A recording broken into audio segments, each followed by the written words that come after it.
Good morning. Good morning. Bonjour tout le monde. Merci d'être venu. And I'll just say thank you to all of colleagues from Canada who have come to South Africa for the G20. I also want to begin by thanking President Ramaphosa for his leadership in hosting the first G20's Leaders Summit in Africa, as well as his generous hospitality and that of his team.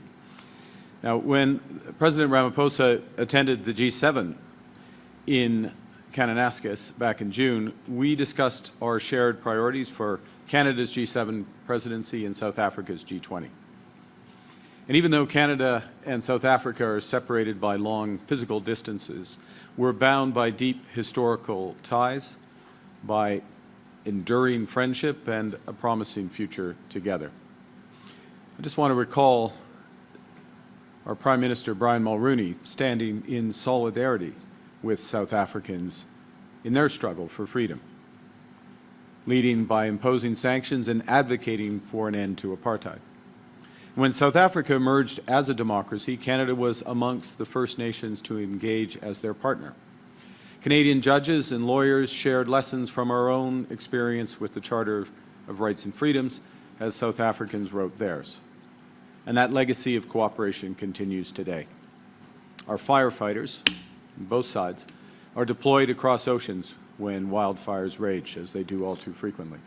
Our scientists collaborate in agriculture, artificial intelligence, and clean technology. Our entrepreneurs are building partnerships that stretch from Cape Town to Calgary. And it's that spirit of cooperation that has underpinned our work at this summit. 2 decades ago, in the aftermath of the Asian financial crisis, Canada's then Finance Minister, Paul Martin, helped to design the G20. His argument at the time was that the world's most significant economies, both advanced and emerging, should meet regularly to strengthen financial stability and global governance. The G20's mission was to bring together the global North and South, to ensure that fast-growing economies such as China, India, Brazil, and South Africa had their seat at the table, and to make an increasingly interconnected global economy work for everyone. Well, that mission endures. The assumptions beneath it have been transformed. This G20 meeting takes place in a very different world. For generations, middle powers like Canada have benefited from a rules-based multilateral trading system and an open global financial order. Our geography gave us privileged access to the world's largest economy and distanced us from many of the world's threats. This year's G20 Summit brought together nations representing 3/4 of the world's population, 2/3 of global GDP, and 3/4 of the world's trade. And that's without the United States formally attending. It's a reminder that the center of gravity in the global economy is shifting.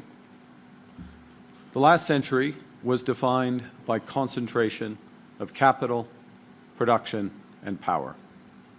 The next one will be defined by diffusion of technology, of energy, and influence, by the rise of the Global South and new roles for middle powers like Canada, to multilateral arrangements that work for all. Our task is to ensure that Canada doesn't only endure this shift, but that we prosper under it. And that demands a new economic strategy. That's why Canada is signing new deals with new partners, diversifying our trade, and attracting billions of dollars of new investment into our country. Under South Africa's presidency, this G20 is focused on solidarity, equality, and sustainability, priorities that Canada strongly supports.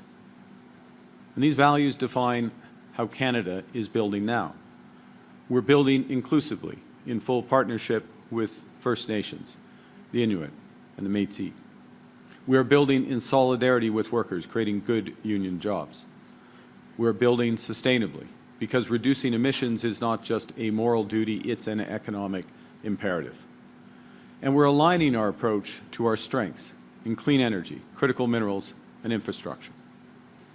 At a time when too many countries are retreating into geopolitical blocs or the battlegrounds of protectionism, Canada believes that the G20 must remain a bridge. At this year's summit, we've deepened our partnerships. Well, in South Africa, we've announced the opening of FinDev Canada's new office in Cape Town. This office will finance sustainable development projects and connect Canadian firms to new opportunities across Africa. Canada and South Africa have also just agreed to launch discussions on a new foreign investment protection agreement, which will catalyze even greater private sector engagement in the infrastructure, clean energy, and minerals space in this country. We have advanced work on a critical minerals production alliance building on the G7 standard-based markets roadmap, and we've secured South Africa's agreement to continue those discussions toward greater cooperation on the sourcing, responsible sourcing of those minerals and investor protections. In the last 3 days, I've also held several bilateral meetings. Canada is re-engaging pragmatically with global giants India and China. Yesterday, Canada, India, and Australia formed a new trilateral partnership on technology and innovation, which will accelerate our cooperation on critical and emerging technologies. A partnership that will draw on our strengths and focus on clean energy, critical minerals, and artificial intelligence to unlock more opportunities for Canadian workers and businesses. Prime Minister Modi and I are meeting later today to discuss our broader trade relationship. Yesterday, Canada met the EU and Vietnam in its capacity as the incoming chair of the CPTPP trade agreement, and we began discussions on greater integration between the CPTPP and the EU. Linking those two of the world's largest trading blocs, representing over 1 billion people, will expand trade, catalyze investment, and increase partnerships across a range of areas from AI to energy in the Indo-Pacific, Europe, and of course, very much in Canada. Our senior officials will convene over the following months with a mission to deliver concrete results in this new bloc early next year. In addition, Canada is maintaining our leadership in global health and science. On Friday, we pledged $1 billion to the Global Fund, which will protect millions of people from the world's deadliest infectious diseases. The Global Fund has already helped over 25 million people access HIV medicines, treated 7 million people for tuberculosis, and protected more than 160 million people from malaria. Our new government is working for Canada to move from reliance to resilience by building a broad and dense web of new partnerships and creating new economic opportunities that will make Canada stronger both at home and abroad. As we deepen our trade relationships with reliable partners, we are building massive trade and transportation infrastructure at home in Canada. This powerful vote of confidence in our economy represents one of the largest foreign direct investments in Canada's history and will create high-paying careers across our country, from energy to agriculture and artificial intelligence. Overall, we've announced almost a dozen new economic and security partnerships across 4 continents in less than 6 months. On Monday, we signed a new partnership with Sweden to increase collaboration on trade, investment, and innovation. We've signed agreements with the European Union in trade and defense, with Germany in critical minerals, with Chile in technology. We finalized a new trade agreement and economic partnership with Indonesia. We launched negotiations, free trade negotiations with Thailand and the Philippines as we accelerated our work to finalize our free trade agreement with the ASEAN nations over the next year. That's 20% of global GDP. At the start of my remarks, I recalled that the ties between Canada and South Africa are deep. For many Canadians, these bonds were exemplified by Nelson Mandela's 2 addresses to our Parliament. The first was in 1990, just months after his release from prison. The second came in 1998. When he was a president, he thanked Canadians for their efforts for justice in South Africa. And amongst President Mandela's many powerful words, one reflection echoes with resonance today. He said, "We know that our destiny lies in our own hands, yet we also know that we cannot bring about our renaissance solely by our own efforts, since the problems we face are rooted in conditions beyond the power of any one nation to determine." His words spoke to a moment of rebirth in South Africa, and today they can guide how we lead the way forward from this moment of rupture. The world's changing. The global economy is being rewired. Canada isn't retreating. In the face of change, Canada's new government is making generational investments at home and building deeper partnerships abroad. Thank you, Prime Minister. We're now going to begin the questions. Première question, Jeffrey, go ahead.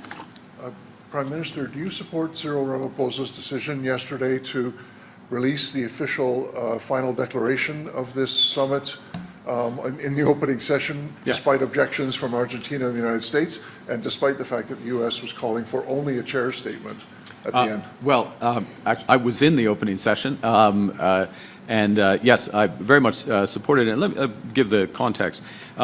The G20, these meetings, the actual meetings, are very important. The discussions in the room, as much as the bilateral series of bilateral meetings, some of which I just described. But it's also a very broad process that takes an entire year, with a series of ministerials, environment ministers, trade ministers, natural resource ministers, ministers on artificial intelligence, and beyond. And those processes lead to a series of conclusions. There's also outreach from labor, from business, and beyond that also feeds into those conclusions. And then led by our Sherpa, Cindy is here, I hope, who's done an outstanding job, also our G7 Sherpa, a series of negotiations which come up with this consensus document. That document's there. We support it. The others around the table supported it. No one objected when it was put to the table. Obviously, the United States is not here, so the United States isn't party to that consensus. But that is a consensus, and I'll finish here, which represents governments representing 3/4 of the world's population, 2/3 of the world's GDP. That consensus, that statement, has weight. Just as a follow-up, do you think the U.S., Donald Trump's decision to completely boycott this summit is doing any damage to multilateralism as a concept? Look, I think that the decision of when you include guests that were invited by the chair, a series of countries, including, for example, Jamaica in our hemisphere, Finland for other reasons, countries that were invited beyond the core members of the G20 as well as international organizations. We have 60, I believe, we can double check the number, 62 leaders around that table. And that's multilateralism. And the job, I look at it more from who shows up, who engages, who does the work, and who builds. And Canada shows up and Canada engages. And I think collectively we've made a lot of progress. Now, I'm not going to oversell it, because there are big challenges to multilateralism. We all know that. And the nature of that is in flux. And in fact, that will be the topic of the formal session this morning, is where does the G20 go from here? Next question, Dylan. Dylan Robertson of the Canadian Press. I'd like to ask about our Africa strategy. Our envoy for the continent said that he struggles with not just the lack of funding for the strategy, but getting people to actually say the word Africa within global affairs. We've had the cut to Global Fund, to foreign aid. We had a budget that articulated Asia and Europe as our priority markets, despite the young population of this continent. You've just announced the FIPA for South Africa. We haven't really heard about other priority markets on the continent. You're not visiting any other country on this continent. I'm just wondering, what do you say to people who feel that we're deprioritizing the economic opportunities here in Africa? I'd say a couple of things. One, we've been in government for a little more than 6 months. We have set some priorities in terms of deepening the partnerships that we immediately have. For example, the deep partnerships with Europe, with the UK, with Mexico. So taking those partnerships and moving them, working to move them to the next level. So when you look at where's the most immediate return for Canadians, you start there. In our judgment, that's what we've been doing. And look, there's more work to do, but we have roadmaps in all those cases, and we're working that out. Then secondly, the opportunities, yes, the opportunities in Asia, where we have an Asia-Pacific strategy, as you know, but really putting that to work and being engaged, which is what we've been doing. We're starting to see some immediate results, finishing the work on Indonesia, launching 2 major free trade agreements that I just referenced, and finishing work that's been going on a long time on ASEAN, but also re-engaging with China and India. Then, as a broader set of things, which I won't detail, yes, Africa is part. Is it the first thing we worked on in terms of priorities? No. I mean, that is revealed because we have a responsibility to have that highest return. Canada remains engaged with Africa. We are. Let me make a point on aid. The Global Fund.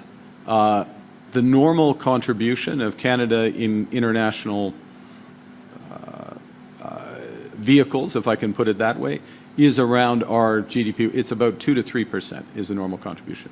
We're well over 6% in the Global Fund. Our share of the Global Fund went up. So yes, we've had to take pragmatic, responsible decisions across the board in government, which also included returning our aid budget to the level pre-COVID.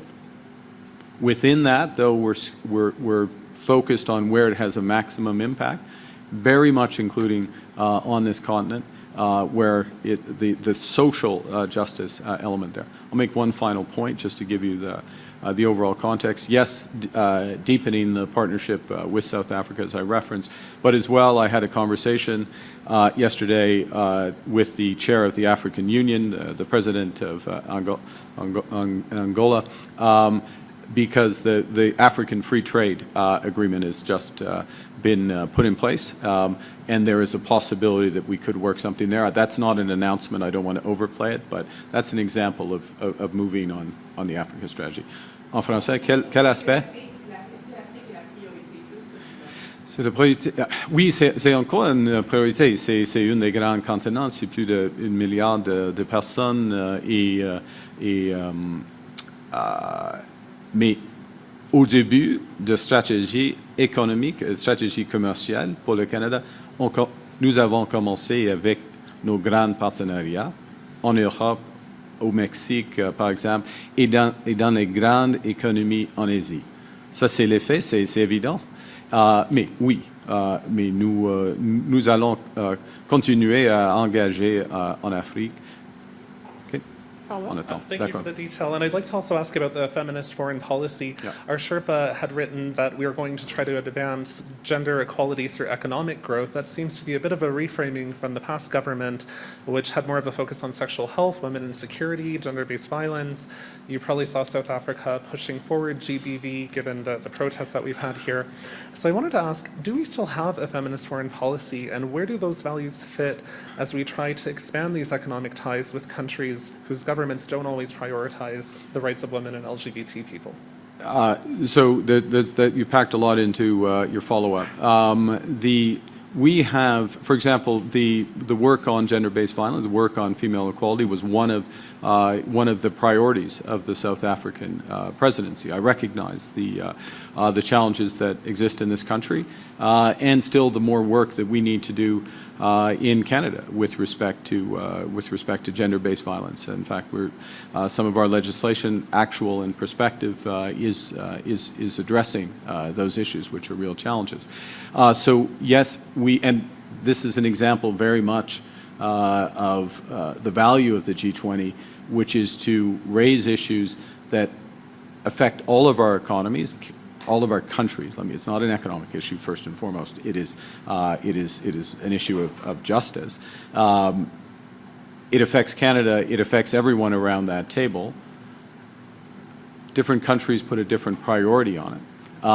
But by discussing strategies and approaches, my experience is that and I think that's part of our policy as well. Our experience is that that helps make broader progress. So yes, we have that aspect to our foreign policy, but I wouldn't describe our foreign policy as feminist foreign policy. Those are different points, but related. Next That question, makes sense. Ashley. Yeah. Good morning, Prime Minister. Ashley Burke, CBC News. Since the U.S. called off trade talks with Canada, has Mr. Trump returned your calls, texts, or accepted your apology over the Ontario ad? He accepted the apology when I spoke to him, and we've had discussions. I've been busy. This is another point, though. I've been busy. We passed a budget with that's going to catalyze $1 trillion of investment. We have launched new trade agreements. We've secured new investment in the country of a size not seen arguably before. So we're busy. He's got other things to do, and we'll re-engage when it's appropriate. When was the En français, nous sommes très occupés. Ça, c'est la vérité. Nous sommes très occupés. Il y a un budget. Il y a beaucoup à faire au Canada. OK? Et en somme, avec les investissements au Canada et les nouveaux partenariats, nous pouvons nous donner beaucoup plus que les Américains peuvent enlever de notre pays. Et ça, j'ai dit ça plusieurs fois. Madame, vous avez entendu cette phrase ou une variante de cette phrase plusieurs fois. Mais ça, c'est maintenant, c'est la stratégie étant. Nous mettons en œuvre cette stratégie maintenant. Alors, nous sommes occupés. C'est pas toutes les choses. C'est pas les États-Unis tout le temps. Ok? Maintenant, ici encore, il y a 75% de la population du monde. 2/3 du PIB du monde. Ici, ça c'est le jeu maintenant. Et ça c'est le jeu d'avenir. When was the last time you spoke to the president? And as you diversify trade away from the U.S., what's your red line? Like in terms of dealing with other countries, I mean, what are the conditions where you won't do business with another country no matter how much money it has? Well, I think let me answer the second part of that, which is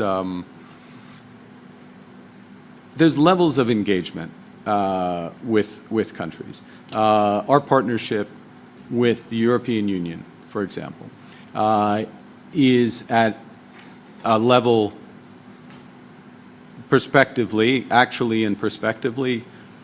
that is unmatched with other jurisdictions. Because we have similar values in terms of privacy, for example. We have similar values in terms of sustainability. We have similar values in terms of workers' rights. We have similar values, to go to the previous question, in terms of gender equality, LGBTQ rights. And all of that reflects, so the level of economic cooperation, defense cooperation, security cooperation. We have similar views about territorial integrity in Ukraine as well. So our level of cooperation with the European Union, with the United Kingdom, is on a different level than our level of cooperation with other countries. So there's that aspect. Other countries in the emerging world where there's levels of cooperation which are more in commodity-based trade, goods and everyday goods and services, but don't extend to those broader partnerships. So all relationships are not equal, they're not of equal depth, and certainly it's not the case. This is an important point. When we engage with a country, Canada engages with a country, that we're endorsing everything that country does. The two do not follow. We calibrate our relationship, but it's not an endorsement of everything that happens in the country, nor vice versa from those countries to us. Next question. Who cares? I mean, it's a detail. It's a detail. I spoke to him. I'll speak to him again when it matters. I mean, the sort of, comme j'ai dit, nous sommes très occupés. Nous sommes très occupés avec l'avenir du Canada. Nous sommes maîtres chez nous et avec les nouveaux partenariats.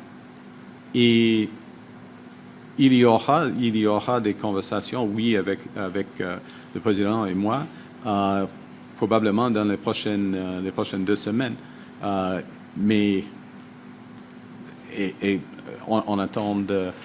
I'm always happy to. Sorry, I slipped into French because I anticipated the en français thing.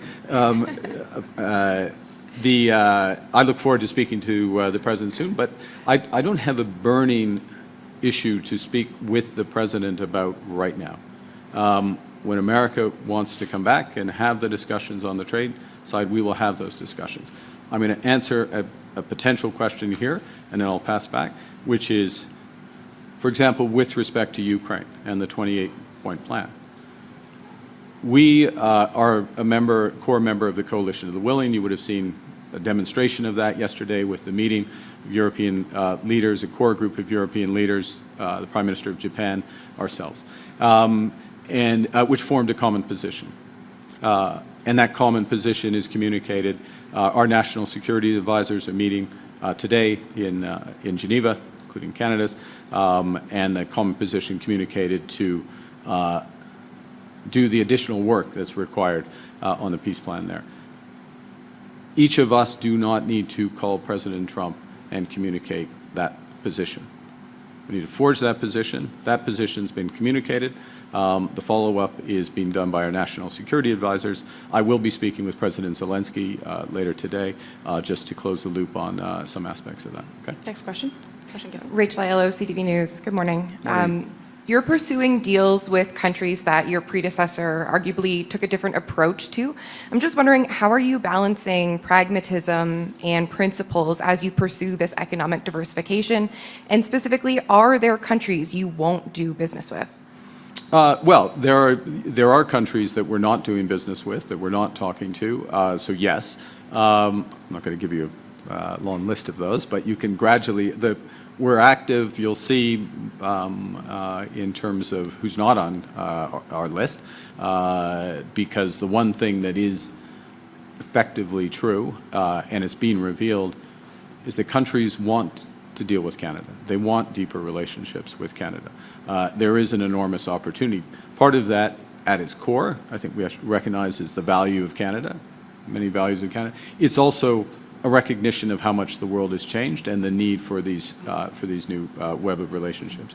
And in terms of balancing, as you say, as you framed it, I'd refer to my previous answer, which is it is the level of engagement that we have.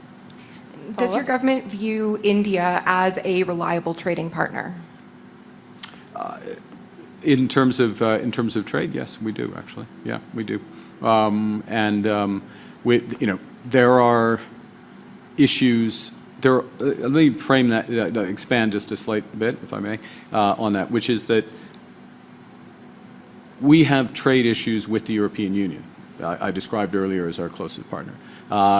They have trade issues with us from time to time. Sometimes there will be our dispute settlement mechanisms, or the WTO's dispute settlement mechanism will have to adjudicate on decisions that we have each taken. That's part of the system. So you can be both a reliable trading partner, and there will be some sources of friction. What I will say with respect to India is that we don't have a comprehensive economic partnership agreement with India, one of the world's largest and fastest growing economies. The ability to have more effective trade with them, to scale that trade with them, would be greatly helped by that, and that's one of the many reasons why I'm looking forward to the discussion with Prime Minister Modi this afternoon. Good morning, Karina Roman, CBC News. CSIS says the threat from India remains and that Canada should remain vigilant because of that. Are you moving too fast on rekindling relations with India? What will you be saying to Modi this afternoon? And when do you plan to go to India? Okay. With respect to any forms of foreign interference, we have to remain vigilant. We are vigilant. I got my security clearance well in advance of becoming Prime Minister, and that's sort of table stakes for vigilance, and I'm well aware of, as a consequence of the threat landscape, the views of CSIS, the protections we've taken, and there's engagement with a variety of nations on protecting Canadians, and we will continue to do that. Secondly, I've just referred to my exchange a moment ago, which is what's essential is, at its base, is the cooperation amongst law enforcement, national security advisors, establishing that clear relations, clear messages delivered. That has been reestablished with India. To be absolutely clear, I referenced the foreign minister's meetings, engagement with her counterpart, but it goes to our national security advisors, our law enforcement agents, and others, and so that's there.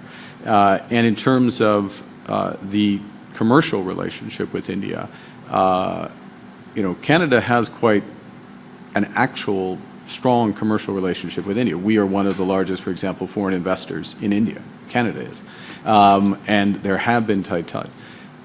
What we're looking to do is to put that on a sound footing through a potential trade agreement between the two countries, which give protections to our businesses, protections to Indian businesses, clear set of rules, dispute mechanisms, and others, and build on those opportunities. So we're looking to build. I'll reference as well, and then hand back for your three-part follow-up, which we're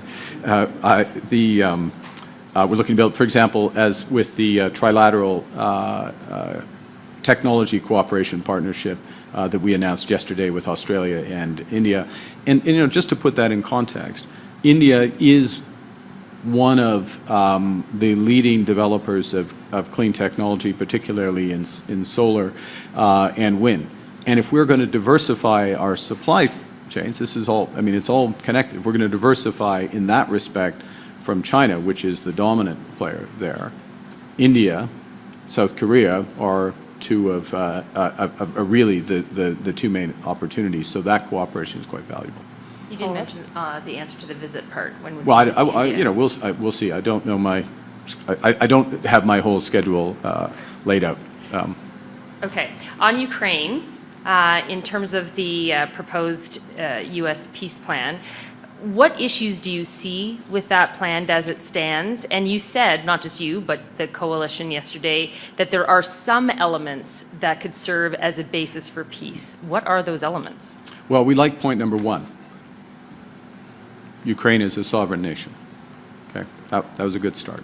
There are a host of other issues which are going to be fed back directly and literally are being fed back today in conversations amongst the national security advisors. A summary or a comprehensive one-stop shop feedback to U.S. authorities and the President on behalf of the Coalition of the Willing. There'll be follow-up meetings, including a meeting of, I'm sure, a virtual meeting of the Coalition of the Willing early next week, and discussions. So the specific feedback is being given in, and it is the feedback of European partners. You saw yesterday, it's Canada's feedback, it's Japan's feedback, and it's the feedback of the broader Coalition of the Willing, who actually are there on the ground supporting Ukraine, or supporting Ukraine financially, supporting Ukraine with materiel, and have taken steps to put in place security guarantees when a peace agreement comes into place. Nous aimons la première pointe que l'Ukraine est un pays souverain, mais il y a d'autres aspects qui ne sont pas acceptables. Par exemple, il y a des décisions de l'OTAN. C'est la décision de l'OTAN, ce n'est pas la décision d'une conversation entre la Russie et les États-Unis de décider des choses pour l'OTAN, ni l'Union européenne, par exemple. Mais il y a plusieurs aspects qui ont besoin de plus de travail. Mais ce travail est en train par les conseillers de sécurité nationale et nous avons une position commune de la coalition de la volonté, y compris le Canada. Merci. Last question. I more or less said the same thing. Last question, David. David Aiken, Global News. Good morning. Morning. Back to some domestic issues. Great. Oil pipeline to BC has been in the news all week at home. Right. Can I get you to confirm that it is Canada's intention to create the conditions to construct an oil pipeline from northern Alberta to northern BC? And can you update us on the status of the discussions around an MOU with Alberta? But I really want to hear you about, are you trying to create the conditions to create that pipeline to northern BC? We're big picture, what we're looking to do and what we are doing is a series of major investments, nation-building projects that make our country stronger, more independent from the United States, and that these projects are done in a way that benefit and have the full support of Indigenous peoples and are consistent with our climate goals. So the discussion around oil pipelines, for example, and this is the language of Premier Smith of a grand bargain, is absolutely related to other aspects of policy in Alberta, if it were an oil pipeline from Alberta, as well as investment in carbon capture and storage so that these are effectively decarbonized, would be decarbonized barrels. Those discussions are ongoing. They have been constructive. There is a prospect of an agreement. It's not yet finalized. In my experience in these things is when things aren't final, it's better not to overly speculate on where they're going from there. Ah, ce n'était pas c'est une question différente parce que j'ai dit non, on travaille pour les Canadiens et les Canadiens. Nous travaillons pour les Canadiens et les Canadiens afin d'avoir un pays plus souverain, plus indépendant, plus fort. Ça, c'est l'objectif. Ça, c'est l'objectif. Et il faut avoir des projets à l'intérêt national qui sont dans l'intérêt des peuples autochtones et qui sont consistants avec nos objectifs climatiques. The last question I wanted to ask was, you just mentioned that the budget just passed, just by a hair. And in order to catalyze that trillion... I'm not sure, like, it passed. Yeah, it passed. It passed. In order to catalyze that $1 trillion of investment, it seems pretty apparent you're going to need at least another year, maybe two, as a government. And I wondered if you're thinking a little strategically about working with opposition parties in a different way in order to make good on what you promised in the budget. Well, the first thing, David, is to make good, and the first and fundamental thing is to make good on what we promised to Canadians. We ran on building one Canadian economy. We ran on nation-building projects. We ran on building an economy, on giving ourselves more than the Americans could take away by building these projects, but also unleashing investment and building new relationships abroad. That's exactly what we're doing. And so, yes, we engage with, we had opposition support for the Building Canada Act in June. We had some opposition support and constructive opposition actions from all parties except the Bloc québécois, okay? Sauf le Bloc. Seulement le Bloc, okay? Et je reviens à ce point. But we had constructive, the budget passed.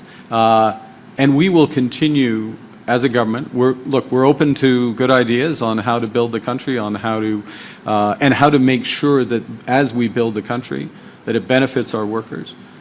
It's consistent with the needs of Indigenous peoples and the desires of Indigenous people, consistent with our climate goals. So we will continue to do that, and yes, we'll work with opposition parties in order to do that. But in the end, we went before Canadian people with the strategy that our judgment the country needs. We received more votes than any party in the past, our highest vote share as a party in 50 years, representation in all provinces and the North, and we're going to continue to execute that strategy. Thank you, Prime Minister. This concerne our press conference. C'est ce qui met fin à notre conférence de presse. Thank you very much. Thanks for coming.